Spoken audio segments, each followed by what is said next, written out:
welcome into the PHNX Cardinals podcast, presented by the DraftKings Sportsbook app, an official sports betting partner of the NFL. Don't forget to hit that like button, subscribe wherever you get your podcast, leave us a 5-star review. I'm Johnny Venerable, joined on this day one of free agency by the GM Saul Bookman. What's the good word? Coming in hot. Oh my goodness. I'm ready. This is one of my favorite days of the year. I think NFL free agency is the best kind of Twitter. And while we haven't gotten that big splashy Arizona Cardinal move yet, we both feel like it may come here in the next couple days or hours, but we're just get the pulse of the fans in here today. Let's get it going. How are you feeling? Yeah, dude, it's been nonstop all day. Yeah, not just for the Cardinals, but around the NFL. We'll get to all that here in a second, but I know fans feel a particular way, one way or the other, about what has transpired today, and let's dive into it, man. We started yesterday, by the way, with Zach Ertz, something we alluded to on this show about the last 7 to 10 days. I feel like Zach Ertz was priority number one. Sure enough, they get him signed right before free agency hits. He just met with the media. 3 years, $31 million. We felt like that was a necessity. Got to get that done. You cannot let him leave because then the cupboard is truly bare. And Ertz is a big-time difference maker, Saul. Yeah, no doubt. You know, so you were on the Cardinals stream or whatever, the Zoom with Zach Ertz. What did he have to say about all this? Well, he basically said that he alluded to the fact because he was asked his market was going to be big, but he was specifically quoted in saying, when you have a good thing, you don't want to ruin it. He and his wife love Arizona. They want to stay here. That was majority of our reports leading up to this agreement was that Ertz didn't want to leave. So the Cardinals needed to meet them in the middle and get him a competitive contract. And when you're seeing some of these other contracts, we'll get to them. Good hell, we will get to them. Some of these other contracts that are being distributed, a Pro Bowl tight end who's 31 years old that averages over 700 yards per season at just 3 years, 30 million, 10 million per. And there are people who want to bitch and moan about that. I can't help you if you don't want to re-sign Zach Ertz for $10 million a season. I'm sorry. I am absolutely on board with it if and only if they re-sign Max Williams as well. And I have to say that because Zach Ertz is a little bit deficient in the run game. Mm-hmm. He's more of a pass catching tight end. And so if you go 12 personnel and you can include a Max Williams, then you can do the run pass option basically flawlessly because you don't know what the Cards are going to do. But if you go 11 personnel, hoping that Zach Ertz is going to hold up against the run, yeah, you're totally effed. And that's not the way you want to do it. He's your number 2 safety blanket behind DeAndre Hopkins next year. I think he's going to crush every single season franchise record for a tight end. And that's not saying much because this tight end has been putrid. I put an article about it last night at gophnx.com about why it was the right move. So we kick things off with free agency like that. Everybody's 90% of the fan base, we're playing with house money. We're in a good place. We're restructuring guys. Guys are coming back on vet minimums. Then we kick off this morning with the first 2 pieces of breaking news out of the gate were 2 Cardinal running backs.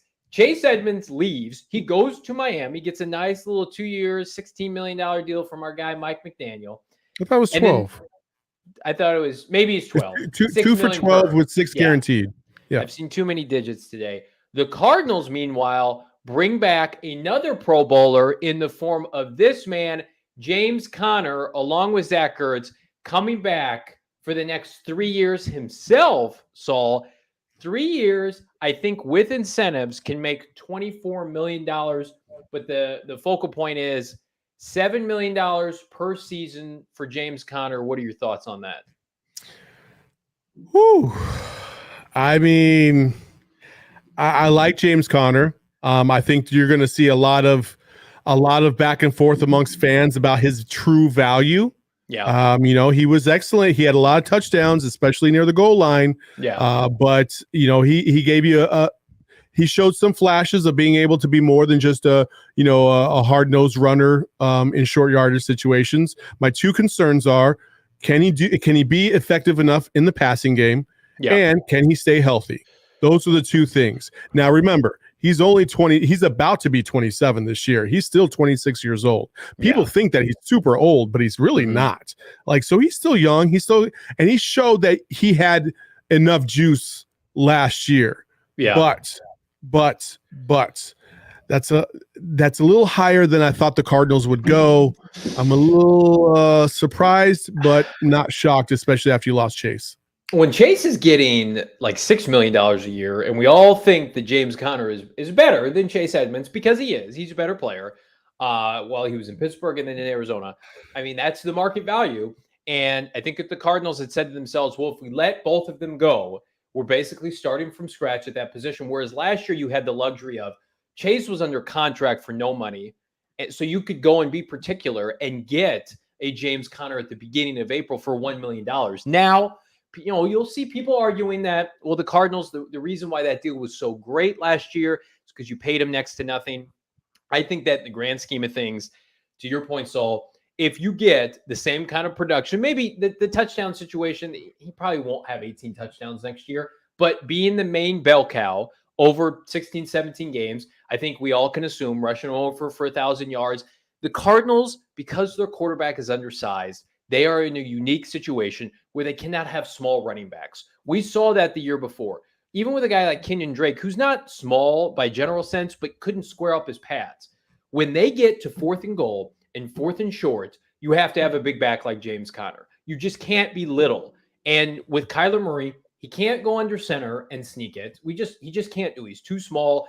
And you don't want to plow Kyler Murray on 4th and goal or 4th and short from shotgun, or he's going to get hurt.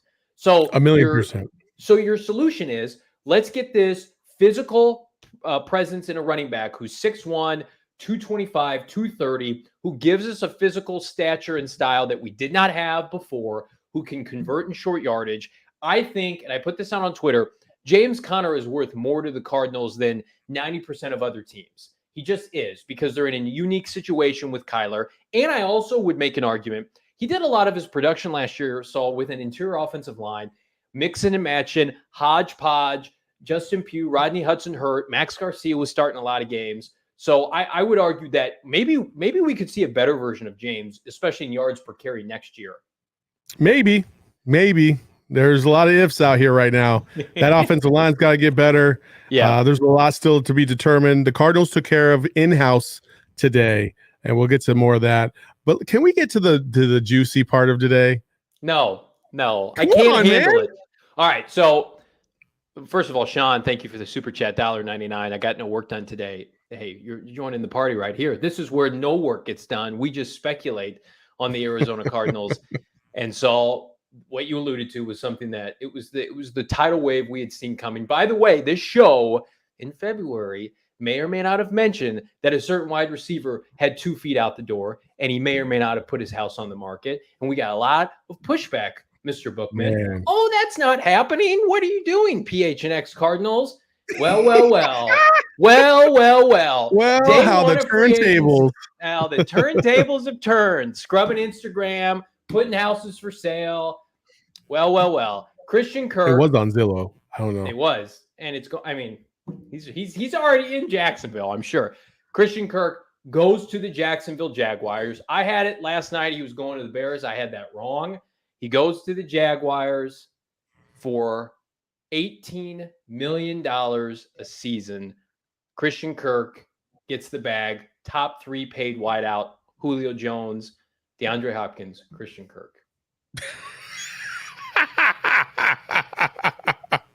Can you even imagine? This is the most unbelievable thing. Like, hey, first of all, we've met Christian Ckirk. Ckirk has been on our show. We love CK. Yes, he's great. Like, former Saguaro Sabercat. Good for you. Get your money. However, we are literally talking about something that could end up being 21 mil a year. At 4-year, $84 million max value of a contract. My dude got paid and thusly completely screwed the rest of the NFL, because dudes that were probably about to sign saw that number and said, wait, hold the fuck up. What? No. No Not other happening. wideouts of note. The the Jags have gone all in. They've basically thrown the entire bank at every single free agent that was available today. Evan Ingram signed with them. Now they got Christian Ckirk. They're trying to give all the weapons to their young quarterback, Trevor Lawrence. I mean, it was insane. And to me, that's what set the tone for the rest of the day. Then you see the Chargers go get JC Jackson. Like, Jesus. But again, we've been talking about this. The reason why the Kyler Murray stuff is so kind of, it's problematic to a degree is because these teams want to max out the rookie contract so they can afford to bring in superstars. That's why you can pay Christian Ckirk top dollar for the next 4 years, because guess what? When his deal is done, so is Trevor Lawrence's, and Trevor Lawrence's second contract will kick in after Christian Kirk's done. So you don't really lose anything. The difference is in Kyler's second year, the Cardinals got him DeAndre Hopkins. In Trevor's second year, they got him Christian Ckirk. Again, all due respect to our according guy, to the money, it's the same thing. They're basically the same player.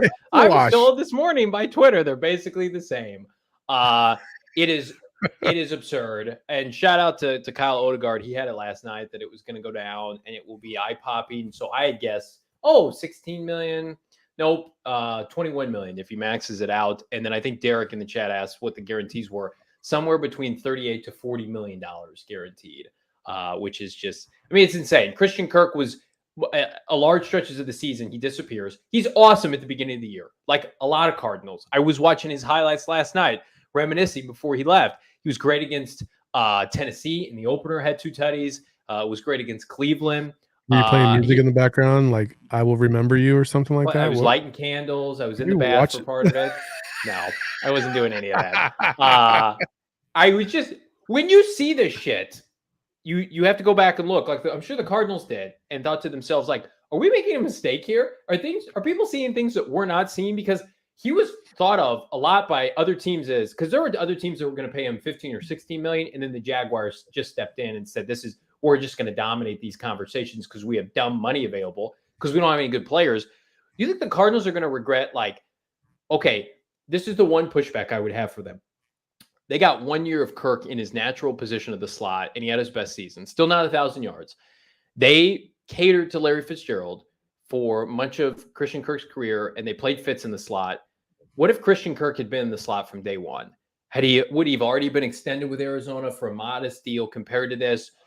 Would he have blossomed by now? There are a lot of people feel like his usage was not maximized in Arizona. Would you agree with that? It's hard. No, I would not agree with that, to be honest with you. I just like big time players make big time plays in big time games, right? Mm-hmm. And there was too many opportunities for Christian Ckirk to make those plays this season alone. And I wasn't feeling it. That second half of the year, especially the last 6 games of the year, there was multiple opportunities. You think about the Colts game when he had that miss on the sideline, that was a crucial play. You look at the playoff game where he kind of short-armed it on a deep throw from Kyler. He makes that play, the game changes. Yeah. And so, like, you have to come through on some of these opportunities when you get them. And Christian Ckirk, very good at the beginning of the season, not so much in the second half of the season. And so I don't think that they're going to regret it. Listen, if he goes to Jacksonville and puts up over 1,000 yards, cool. But you literally just paid top 3 money on the potential and the hope that Christian Ckirk is going to be that dude, because that's number 1 money. That's not number 2 money. That's not number 3 money. That's number 1 wide receiver money. That's the number 1% money. He is in the 1% of NFL receivers. He's making more money than, and a lot of these younger guys that are elite, like AJ Brown and Debo, they haven't gotten their seat at the table yet. They're still on their rookie deals. But like, to think about it, he makes more than Cooper Kupp, right? He makes more right now than Devontae Adams. Probably not for long. Cooper's like this right now. He's like, yes, sir. There's no doubt Christian Ckirk, he cashed in unlike anything we've ever seen. And speaking of cashing in, the teams have been selected for the biggest tournament of the year. There's only a few days left to join in on all the action before the teams tip off this Thursday. DraftKings Sportsbook is giving new customers a shot to bet just $5 on any team to win. Get $200 in free bets if they do. Yep, it's that simple. If they win, you win. DraftKings Sportsbook customers can also bet on college hoops with same-game parlays. Combine multiple bets from the same game for an even bigger payout. The more legs you add, the more money you can win. DraftKings is safe, secure, reliable, and best of all, you can deposit and withdraw your cash whenever you want. It's a call to action. Use that promo code PHNX. Bet just $5 on any college hoops team to win. Get $200 in free bets if they do. 21 and over. Arizona only. Gambling problem, call 1-800-NEXT-STEP. New customer only. You do have to deposit a minimum of $5. Eligibility restrictions apply. See DraftKings.com/sportsbook for more details. So those were the big heavy hitters this morning. And then there were, Saul, a couple of, I would say, sub bullets. The biggest one being the Cardinals had interest in bringing back Hassan Reddick. That has been confirmed a couple different places. I floated it out last week that I had been hearing. They were dabbling in his market. They were significantly interested, and he opted to go home. He took a deal with the Philadelphia Eagles. He grew up just outside, I believe in New Jersey, just outside of Philly, like 15 minutes away, and took a deal that's going to pay him $30 million guaranteed over the next 3 seasons. Real quick. Can we go back to that? By NFL AZ Cardinals in the chat, threw this in the chat saying Ckirk in 4 years, 236 receptions, 2,900 yards, 17 touchdowns. Justin Jefferson in 2 years, 196 receptions, 3,000 yards, 17 touchdowns. That's number one value right there. That's why you would pay top 3 money to Justin Jefferson and not a guy like Christian Ckirk. Yes. Justin Jefferson is probably at the negotiating table as we speak. A lot of guys are happy for Christian Ckirk on Twitter. You will see that because a lot of receivers are for sure. That's right. It's like when your house oversells in your neighborhood and those comps begin to go up. When Christian Ckirk, who has never had a 1,000-yard receiving season, gets top 3 money, goodness. But we also expected this because last year the cap was basically stagnant, status quo because of the pandemic. So now the cap's going up. The TV rights deal, gambling revenue that's coming in. It's at 208 now. It's supposedly it's going to be 230 next year. So who knows? Happy for Christian. Yeah, for sure. No, happy for Christian always. We're always happy when guys get paid. Yeah. It's always good. But you mentioned Hassan Reddick. And I think this is where Cardinals fans and the turning point happened. Yes. When Hassan Reddick passed up and went to the Eagles, which kind of shocked everybody because we didn't even know the Eagles were going after Hassan Reddick. That's when I feel like Cardinal Nation kind of freaked out a little bit and said, why are we only taking care of our guys? We need to get some other pieces out there. Do you feel like the panic was warranted? Yeah, because that was a deal the Cardinals should have done. It was 3 years, $15 million per, $45 million total, $30 million guaranteed for an edge rusher that you know that they were interested. I knew they were interested. I didn't know for what dollar amount. John Gambadaro on Twitter said they were willing to go as high as $12 million per year. But it's like, at that point, you've seen what Harold Landry and Emmanuel Ogbah and these other guys are getting. That's not going to get it done. It hasn't happened yet. We'll talk about this. You're going to lose Chandler Jones. You cannot replicate Chandler Jones's production. But are you? Yeah, no way Chandler Jones comes back. Bro, I will eat all crow. Bro, Chandler Jones is not getting the nibbles that he thought he was going to get. I guess they all watch that every weeks 2 through 18 after that. Because Chandler thinks that he's worth more than Hassan Reddick. And he's not. Not anymore. He thinks so. One trick pony. Listen, if they find a way to bring back Chandler Jones at a reasonable would that be some shit? I would love it because they have no plan right now. Dennis Gardeck, I love him, but they love to play on the Gardecky stuff. That's scrapper, overachiever, awesome. He had 7 sacks 2 years ago, great. Right now, Dennis Gardeck, Devon Kennard, and Marcus Golden is your pass rushing room. That's dog shit. Tight. That's not going to get it done. No, it's not. That is the opposite of tight. NFL AZ Cardinals, Chandler Jones sitting at home right now. Phone ain't ringing. I still think he ends up in Denver. Saul does not believe that will happen. They should have been in on Hassan Reddick. They should have paid Hassan Reddick. Now, maybe Hassan Reddick was staunchly set on going back to Philadelphia. That could be a real thing. He maybe contacted he's from the Eagles. Temple. Yeah. I want to go back there. He tweeted about coming home. That's a big deal for a lot of players. If that's the case, awesome. The Cardinals have no contingency plan right now. I think what will end up happening, I don't want Von Miller. If you're going to pay an older guy, pay Chandler Jones. I think Von Miller, not great against the run. I would say they're probably going to have to pivot to somebody that is undervalued a couple weeks from now. They get him on the cheap. They have money ready to spend an outside linebacker, but I think they did blow it with Hassan Reddick. So a lot of the sentiment right now is that you're bringing back a lot of the same dudes that just cost you the end of the season. Yeah, which to a large degree is true. However, there's some outliers here. JJ Watt not being healthy on the defensive side hurts. D-Hop obviously not being healthy on the offensive side hurts. But at the same time, you realize maybe you weren't as serious a Super Bowl contender with or without those guys as you once were, or at least that you felt like you were. And so to see this team fall apart that the way they did, I think fans were really clamoring for some new blood, some new guys to get you a little bit more excited about what's to come. Listen, we are still so early in all of this, and nothing's ever official until it's official. Remember that. So, you know, Wednesdays when they can officially sign, you just never know what's going to happen. I remember, and this is a different sport, but I remember when DeAndre Jordan was going to sign with the Mavericks. It was a done deal, and then it wasn't. And the whole crew from LA flew out, basically kidnapped him, brought him back, and he ended up staying with the Clippers. Like, you just never know. Austin says, as much as I like Ertz and Connor, I can't be excited about only retaining our guys after a 1-4 finish and blowout wild card loss. We need some new players. I agree with that, but I also think that we need Kyler Murray and Cliff Kingsbury to elevate their game, and a lot of it's going to take care of itself. I still think they're not good enough on both lines of scrimmage. They can go out and get a guard replacement at right guard in the draft or free agency. They need a nose tackle. Where they're going to find that, TBD. Daryl Gray, is Daniel Hunter a realistic trade option? I would say everything's on the table, but they're going to want a second round pick for him. Are you going to give up a second round pick for him?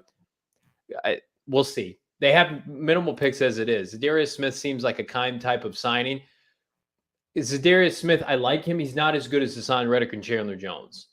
Jalen Blair in the chat a little earlier said, I don't even see the Cardinals rumored around anybody. That's okay, Jalen. We know that, you know, the Cardinals, and especially Keim, move in silence like a G in lasagna, right? Like, that's just how it is. Like, that's how they move. Like, they're always quiet. You never know. JJ Watt, nobody rumored the Cardinals to get JJ Watt last year. And then all of a sudden, boom, they got JJ Watt. Like, you just never know. So the rumors are one thing. It's great to get your hopes up on some of these things, but listen, nothing comes to fruition until it's done. So there you go. I know they have had internal conversations about bringing back Calais Campbell, who's 36. That's all preliminary. Nothing's imminent there. I think if the right kind of scenario, you know, presented itself, he could come back. He's got a lot of suitors, including going back to Baltimore, but that's not the big ticket addition a lot of people are looking for. Here's what I will say, especially as it relates to the secondary, because Carlton Davis was there to be had. They opted not to go after him. There was a little smoke around, would they pursue him? The Cardinals aren't into signing corners in free agency. They're not giving, they don't give away big contracts for corners. Outside of Robert Alford, when this rebuild started, they have not given away a big contract to a corner. Keim's called Byron Murphy a star while we were in the combine. And so, for better or worse, it's going to be Marco Wilson and Byron Murphy. I think they'll sign somebody, a rotational corner, some depth, but they were not going to be in on J.C. Jackson. Clearly, they didn't want to pay Carlton Davis $15 million a year. Kiro, to his point, or Carroll, I still want Robert Alford back. I think you'll get some kind of move like that and a draft pick. Jalen Blair, there's a lot of good players on the board. I know there's a lot of good players following off the board, though. Tim Settle, Foley, Falkowski, that's good D-line help. Yeah, true. All of it. Like, but again, we're still early. And I know, listen, I know there's the cream of the crop is always going to go faster than everybody else. What the Cardinals have always done, and they've always tried to do, is try to find tremendous value for what they're paying. And right now, their cap room is almost nil. Like they got to be fancy with it. And so, it's gonna happen. Just chill, everybody. Back away from the ledge. We're gonna be all right. I can't. I'm too emotional right now. In the meantime, it's time to take your shot, presented by the Arizona Department of Health Services. A shot of yak is what you need. That's right. Shot of Monster, maybe. Children 5 and older are eligible for the COVID-19 vaccine. The vaccine is the best tool we have to reduce the chances of getting sick with COVID-19. The COVID-19 vaccine can reduce the risk of being hospitalized or even dying from the disease. It's safe, free, highly effective, and vaccines are available throughout Arizona. Visit azhealth.gov/findvaccine for a location nearest to you. Colt McCoy's coming back. Can we be excited about that? 2 years? Hey, Colt. Three. Yep. Some people are really excited because he could possibly be, the starting quarterback if everything goes wrong with Kyler. Poor Cheerston on Twitter put that out there tongue in cheek, sarcastically. And I didn't know sarcasm. I didn't know that. Well, it got ratioed real quick and she had to clarify. And then, you know what? I noticed. Then she called it a day. She logged off Twitter for the day. That was it after that. God bless her. We love Cheerston. We love her. That was great. Colt McCoy, I think it's great for. Listen, yeah, I heard Colt was going to be sought after for a lot of these bridge teams, but he wanted to remain in Arizona. I think he's great for Kyler Murray. Kyler and him have a mutual respect, and he came in last year and won you 2 divisional games on the road. That was fantastic value. $3 million for a backup quarterback in 2022. Somebody who could very well win you games at some point with a quarterback that's been injured. That's probably one of the low-key best signings the Cardinals have had on top of the Ertz deal, I think. Yeah, I agree. There's so much moving around today, too. Somebody just mentioned the captain. The NFC West teams haven't really made any moves across the board. But I will say this. 2 things happened today in regards to Deshaun Watson. Mm-hmm. Number one, the Indianapolis Colts went after Deshaun, but could not get permission from the Houston Texans to talk to him. Yeah. Number 2, Deshaun Watson turned down Seattle. Mm-hmm. That was going to happen. Yeah, but Deshaun said, I don't want to play in Seattle for whatever reason. I don't know. This is fascinating to me from a player standpoint. The Deshaun Watson case is very fascinating to me. Not fascinating in like a great positive way. Fascinating in terms of, because of his situation, he's still able to dictate where he's gonna go. Wild. And now I wonder if he's like, okay, part of the equation you gotta think is, what city do I feel like I would be more received in versus not? And I wonder if he thought maybe in Seattle people would not have taken that very, very kindly. I don't know. Well, it's rumored via John McClain he didn't want to play in the Pac Northwest. I don't think he wanted to follow Russell Wilson's legacy. It's a very liberal area for whatever reason. I'm not saying conservatives feel like that what he does is appropriate or not. I think the perfect place for him remains Carolina, by where he played college ball on the East Coast. New Orleans would not be a bad spot for him. Yeah, both teams, especially Carolina, is like under the radar franchise. They've got a lot of parallels with the Cardinals where they don't usually make national headlines.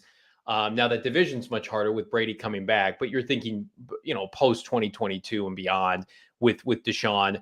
I think this cements now Seattle being in a complete and utter rebuild. They're re-signing tight ends like Will Dissly to gross 3-year contracts. When they traded for Noah Fant, they have no direction. You just absolutely love to see the dysfunction in Seattle. Drew Lock looks like he could very well be their starter next season. Barf. They feel like he can replicate a lot of what Ryan Tannehill is doing. So we can cross Seattle off as a name to watch for. With, I think, for the most part, with I was going to say Russell Wilson. That ship has sailed with Deshaun Watson. Any other moves, Saul, that have stood out to you today? That I would say that the J.C. Jackson edition in L.A. with the Chargers, very reminiscent of what the Cardinals have done with Kyler Murray. They're taking advantage of that rookie contract with Justin Herbert.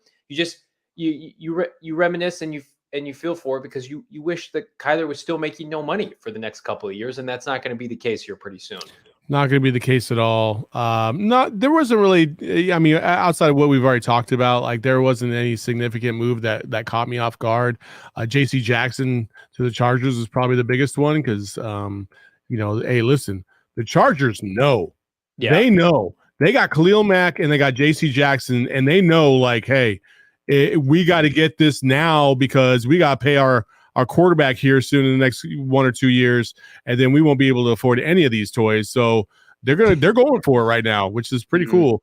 And conversely, outside of that, Mason Cole signed with the Steelers, which is former Cardinal, former Mason Cole and Mitch Trubisky, the battering ram in Pittsburgh. Yep. Go get them, Steelers. Pretty ugly.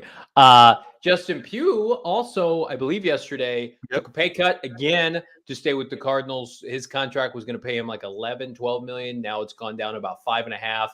And the Cardinals have 5-6 of their offensive line set outside of right guard. And you could argue maybe Josh Jones plays there again. I think a lot of people are upset with how the O-line played at the end of the year. And I agree with that. But I also think continuity is big. And I think this group will play better in 2022 than they did last year. They better hope so. I'm still of the mindset that they need another dog on that front line. Yeah. On that O-line, especially at the guard position. They're probably going to address that in the draft. I hope they will.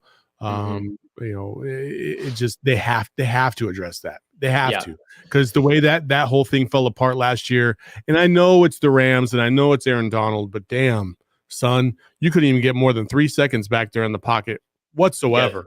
Got smoked. Kira asking if you heard anything about Jordan Phillips' contract. Surely they'll have to restructure or cut him. Yeah, if he's a post-June 1st cut, they save almost the entire remaining length of his deal. I would imagine that's what's going to happen. They don't have enough room on their cap to do all the moves they've done so far today. They don't have that. They don't have the money right now. So other moves are in place. We could see restructures with Budda Baker, DeAndre Hopkins. We could see an extension to lower his cap hit with DJ Humphries. But like to add Colt McCoy and Dennis Gardeck and James Conner, they don't have the money to do all that and then add the other pieces that they need. So more moves are coming. Right guard has been a revolving door since they drafted K1. It has. Yep. It absolutely has. Devon Kennard, we got confirmation today, Saul, that his contract is going to pay him the league minimum. So we predicted it. It is basically what happened with Robert Alford. Signed a nice deal, didn't pan out. Rather than going and looking for a new team on the street, the Cardinals said, come back for the vet minimum, prove yourself. So that's what they're going to get from Devon Kennard. He and Dennis Gardeck are not Chandler Jones. You better have another backup plan ready to go with that pass rushing room, or it's going to be ugly. The only reason you can get by without top tier corners is an elite pass rush. The Cardinals don't have that right now. Not even close. Like, to me, just from the optics standpoint, right now, your defensive line and your edge rush is a number one priority. Yep. There's nothing else right now. Not a number 2 receiver, not offensive line. No, it is the front 4 or 5 for your defense. You have to shore up. You have to do something to shore that up immediately, because that's my major part of concern right now. And yeah, there's some dogs in the draft, but you can't rely on a bunch of rookies to come in to save the day, because if you do, you probably won't make the playoffs. I'll tell you that much. Would you make the assessment that they have gotten worse since the start of free agency? A lot of people are saying that on the Twitter streets. I think people are only saying that they got worse because what they had in tow didn't do the job last year. But we're looking at it from the finality standpoint. We're not looking at it as a whole, right? You're still talking about bringing back guys that went 11-6, 11-7 if you want to throw in the playoffs, obviously. And I think there's some room for improvement, obviously, but I wouldn't say it's a loss. Not yet. Isn't it funny the way the season ended? We were in LA and people were ready to burn this to the ground. And we fast forward 2 months later, they've re-signed their head coach and their GM to contract extensions, and they've re-signed 5 of their own free agents. Nobody's going to argue that Ertz and Conner did not deserve to come back, but they have not made that outside move, whether it's They haven't added to their coaching staff anybody of note. They didn't change coordinators or anything. They haven't added an external candidate to this roster. And I think, I'm not saying it's the right decision. This team was 10-2 once upon a time. And I'm sure if you're Michael Bidwill, you're taking a deep breath and sitting back and like, well, health permitting and guys elevating into the next year of their contract, like Kyler Murray and some of these younger players, we should be better. Now, we'll see if that comes to fruition. I would agree with you, though. I think that they are still missing too much talent on both lines of scrimmage. What do you think they end up doing at receiver? We've seen Jarvis Landry cut. Christian Ckirk has blown up the market. God love him. There hasn't been, outside of Cedric Wilson, which it looked like it was already agreed upon, there has not been one receiver signing since Christian Ckirk signed his contract. Do you think now we could just see complete status quo with this receiver market for the next couple of days? Man. Yeah. For whatever reason, I don't know if it's really going to happen because it kind of feels like maybe it's too much. Jarvis Landry wouldn't be terrible. He wouldn't be terrible, but listen, the Cardinals like their guys a certain type of way. Yeah. And Jarvis Landry doesn't really fit that mold. Like Jarvis Landry's very much like homeboy in the Replacements. Like, he's the only one catching the flu. He's called the flu because he's the only one catching it, and he's the only one coming down with it. Like, that's the type of shit that Jarvis Landry likes to say. I don't know. Outside of that, I would probably say that they're just going to kind of lay low and see if they can get great value from a guy that's maybe panicking about the fact that he hasn't been signed yet or something. My only pushback on Jarvis Landry is that he is an underneath guy. He's almost exclusively a slot receiver, and the Cardinals have an underneath guy in Rondale Moore, and that's where you got to take Rondale Moore out. You think he can play outside? I don't think he can permanently play outside, but I think he can play outside. Yes, that's fair. I like Antoine Wesley probably more than the general fan base does. I watched him, benefit one-on-one coverage when Hopkins was healthy. And then even without Hopkins, he scored a couple touchdowns to end the season. I think they're high on him. If they can find the right veteran, we talked about it, Will Fuller, somebody like that, making no money on a prove-it deal, I think that's the move to be made. I think you take the rest of your money and you invest it maybe at a corner, maybe at the line of scrimmage. DJ Chark, why not? Why not? The DJ Chark's probably looking at what Christian Ckirk just got and said, well, I've made the Pro Bowl. I'm in my mid-20s. Where am I going to get paid? Here's the problem with the Cardinals is you're competing now with teams that have struck out on Christian Ckirk, like the Detroit Lions and the Chicago Bears, who have money, who are desperate. I mean, the Cardinals do not consider themselves desperate. You could say they're a little bit arrogant right now because they're targeting their own players. That's what sometimes a little bit arrogant franchises do, is they go into free agency and they say, well, we're going to re-sign our own guys because clearly everybody wants our guys, right? I don't think anybody else has given Dennis Garnett a 3-year deal for $12 million, but you do, you Cardinals. Again, nothing is going to prohibit them from signing or trading for a player. I just don't sense anything on the horizon. I think, Saul, to your point, they're gonna bargain bin shop right now, and that's not sexy. That's not Keim style. But I think sniffing around, I don't think they'll bring back AJ Green, but a move like that, I would not put past them. Man, if they re-signed AJ Green, he was toast at the end of the year. He was done, dude. He was like, bro, like, get me off this field. He was like basically LeBron in the fourth quarter. Like, let me go sit down for a little bit. I feel like AJ is probably going to be like a summer signing for a team that needs a wideout, somebody who goes down. But the Cardinals need to get younger and faster. And you know what? They need to get healthier. And for you to get healthier, speaking of your gut health, ladies and gentlemen, look at this guy. Have you heard of Athletic Greens? Because our next partner has a product I literally use every day. I started taking Athletic Greens because I wanted better gut health, more energy. These monsters just aren't doing it until they start sponsoring our show. That is, with one delicious scoop of Athletic Greens, you're absorbing 75 high quality vitamins, minerals, whole food source. 75. 75. That's more. It's more than 74. 75. Probiotics, all good things. It's a call to action, folks. Make it easy. Athletic Greens is going to give you a free 1-year supply supply of immune supporting I get you vitamin D for your 1 year supply.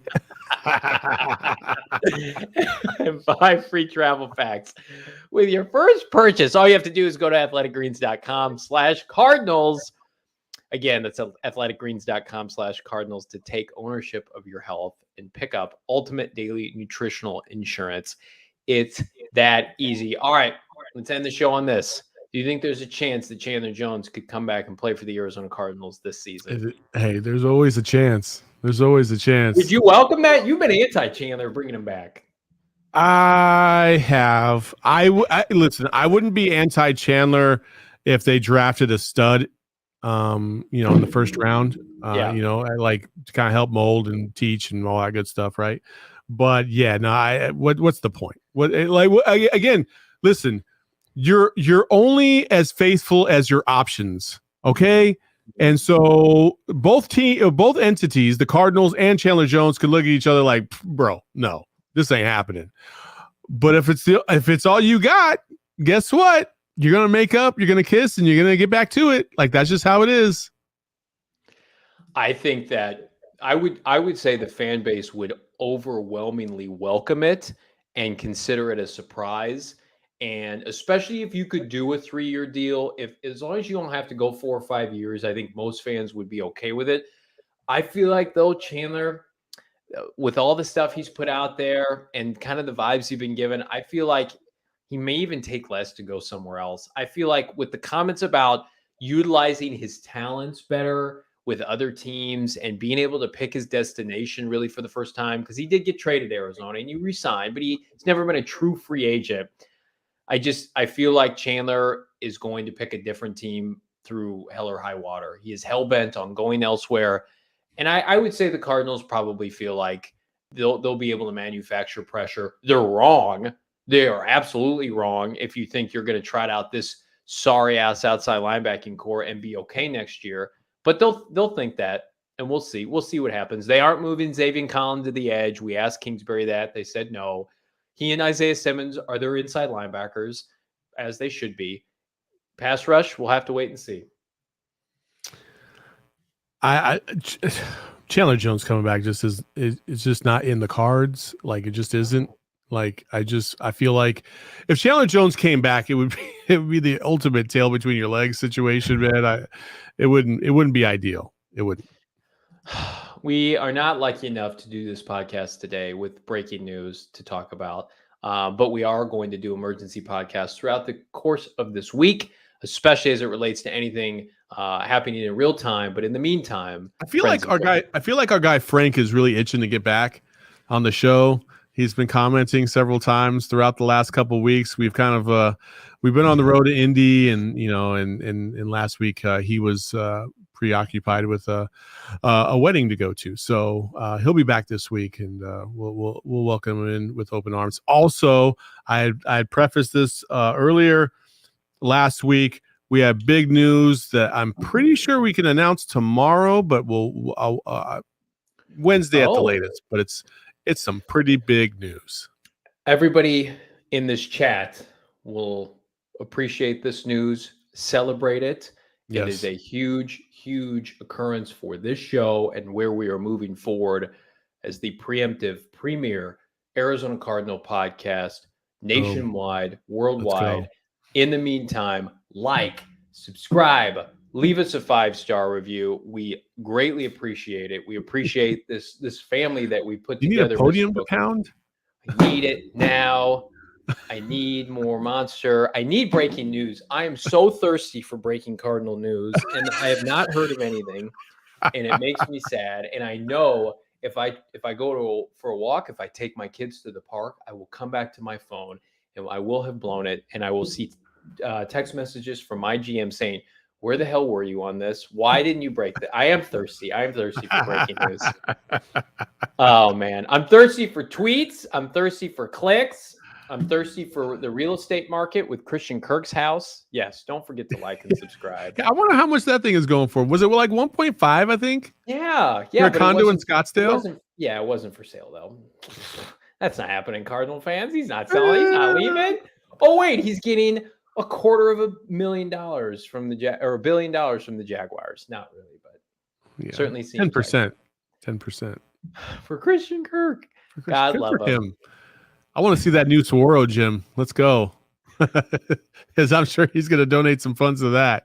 No state tax in Florida. You got a lot of money to burn having 800 yards at the 10 a.m. kickoff time for Jacksonville. We love you, Christian. Congratulations. Congratulations to us, too, as we kicked off this first PHNX Cardinals podcast of free agency. We love you all. We will see you tomorrow.